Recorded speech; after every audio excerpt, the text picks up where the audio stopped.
Okay, so this is Callie and our full massage video.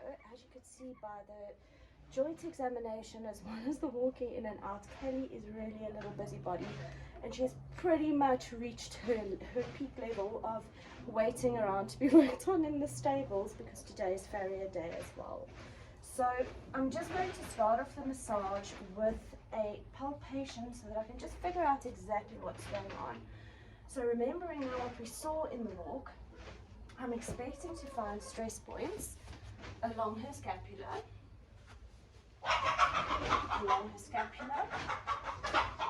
which there are.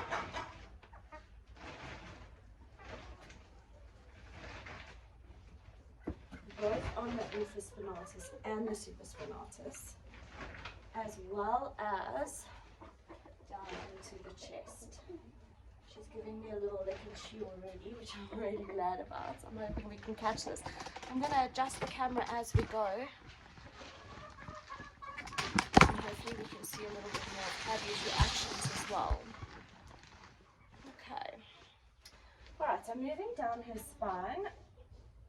I'm feeling a lot of reaction along the lumbar area, which is to be expected. Thank you, chicken, for your input. Which is to be expected because of the compensation of what's happening in her pelvis.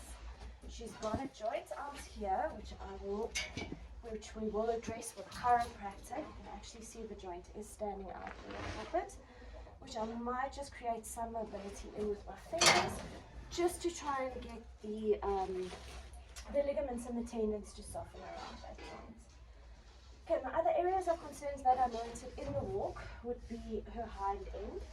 So on palpation, there's no notable stress points, but her muscles are really tight and there is still a little bit of atrophy at the back. So when I run my hand down her hamstrings here, you can literally feel it's like running your hands over orange peel, which I'm hoping is going to relieve a little bit as the treatment goes on. Good girl. I'm going to pop around to the other side of her. I'm going to swing through her neck. She's not genuinely a kicker, but she does like her space in her stable and she can be a bit pushy. So I just don't want to get trapped along the wall. Okay, if we move over to the other side. Good girl. Calm it pretty easy. You can just back up really quickly. Good girl. Back again. Good. Stand like this if you can see your pretty face. Good. And then working all these visitors in the cameras. And then working down the scapula again, there is really bad stress points here. I can actually feel them like marbles underneath my fingers. She's not showing, oh good girl, she's not showing any flinching as I'm moving over her pectoral muscles, which I'm kind of surprised about because due to what's happening in the hind, you would think that the front end would have to work a lot harder.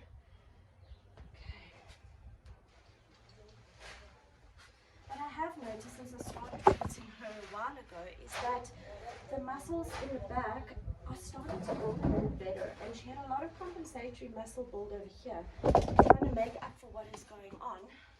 Back, my bed. Back. Good girl. Good, which is starting to come down a little bit and even out. Okay, so we're going to check the lumbar spine on this side as well. Remember I said there was a joint out in the lumbar?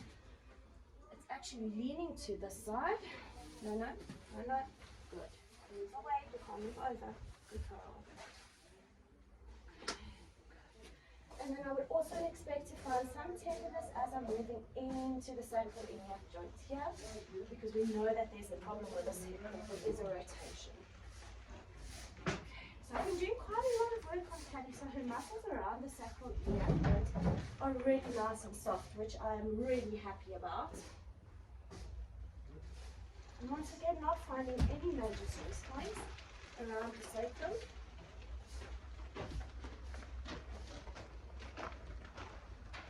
All going down the hamstrings. Okay. Just checking her ribs. She is in a paddock with big horses. She's like, don't tickle me, man.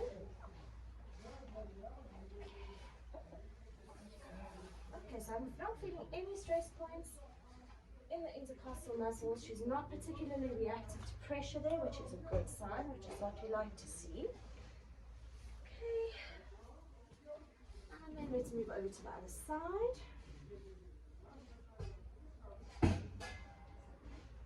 Once again, no major reaction for any pressure. Her ribs all feel intact. I have worked on horses before where you can literally feel the fracture underneath your fingers from paddock accidents. So all the rib connections, if I put pressure on the ribs, I'm not getting any response. So it seems like she's quite good in terms of where the ribs actually connect to the spine. Good girl. Okay. Alright, so I want to talk a little bit more about her joints. She is an older horse. She's had a bit of a rocky history. I found out recently that she was a breed mare as well, which was an accidental. It was an accidental covering. It didn't go very well, and there was quite a bit of trauma associated with that. And she didn't receive the proper rehabilitation after, and all of that sort of played part in what has caused the pelvis to rotate to the degree that it has, and possibly actually fused that way, because she is quite a, she's no longer a young horse. So because of what's happening, I always look at the horse as a whole. And if you look at them from bottom up, so as I said in the case studies, we've done quite a bit of work on her feet, getting the angles right, because the angles of the actual pastern bones were completely incorrect. Her legs were bowing at angles, and slowly but surely we're changing the angle of the foot and finding the sweet spot for her, which gives enough change in the structure of the hoof in order to regain mobility up the limbs and start loosening up the function of the shoulder and the rest of the body without causing lameness. So the apex farrier will be addressing that today, because we think the lameness in the front right is caused by a slightly uneven trim, where she actually needs a little bit more hoof on the inside in order to balance. So we will now trim according to those angles today. So Callie is a work in progress. She's always a work in progress. So enough talking, more feeling. Okay, so I'm going to go down her neck muscles here. She does not enjoy this neck story. Oh, nice yawn. Prove me wrong, girl. Okay, so I'm feeling a little bit of a restriction.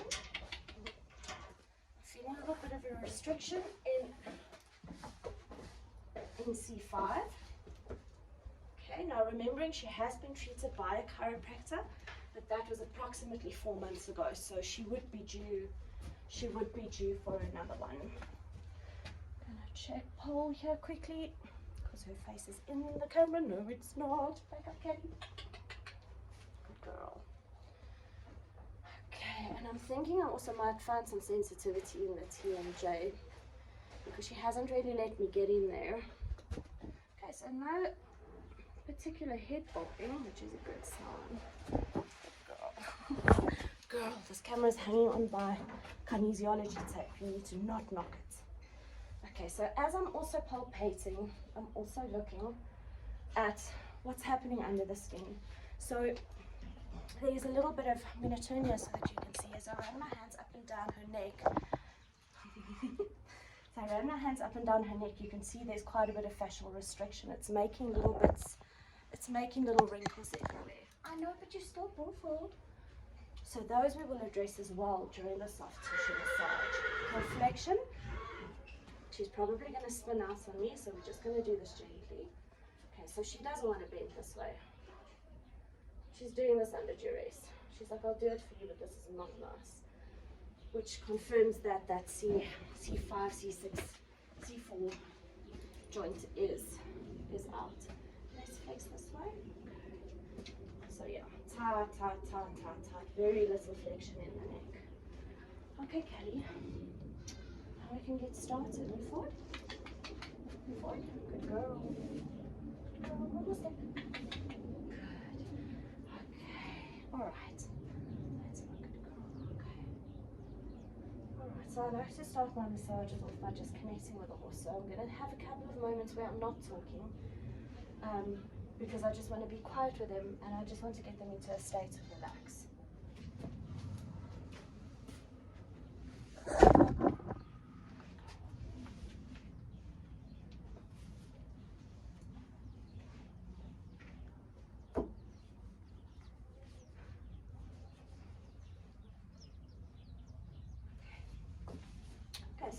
start the massage off. We're going to start the massage off with some effleurage strokes. The camera again. I'm just trying to keep the camera out of your food and water bowl because my luck, my phone is going to go for a swim before this video is over.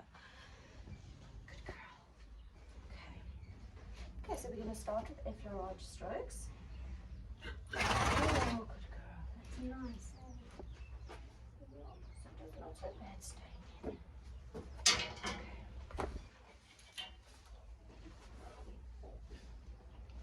You can see the facial restrictions as I'm moving over her shoulder.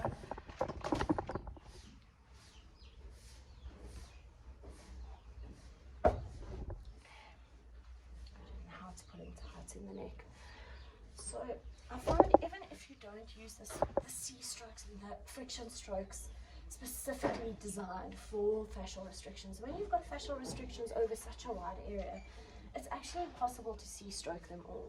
So I do find, I've seen with the research that we've been doing and the new copses I've attended, fascia, as soon as it cools down, turns to double-sided tape. It glues down whatever is on top of it and below it. And as soon as you bring warmth to that fascia, it starts releasing and opening up. So even though I'm not going to be doing specific C-strokes to work on this fascia, the heat and friction and the blood flow that I'm causing in the muscles beneath it is going to be enough to bring some relief to her and let her fascia start functioning normal. Once again. Okay. And adjustment. Good girl.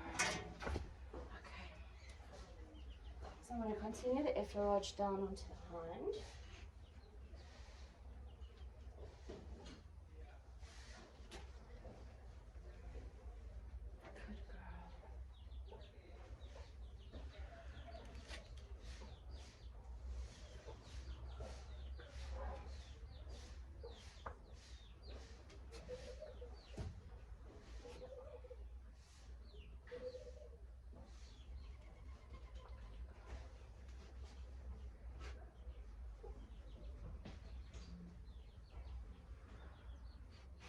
Callie is generally not a kicker. So when I'm working on a new horse, I wouldn't be this familiar with the back legs. I would definitely make sure, check in with the owners, and just make sure that it is safe to proceed with what I'm doing. I'm going to pause this for a second and just pop the camera outside of the stable, and I'm hoping we're going to get a better view from there.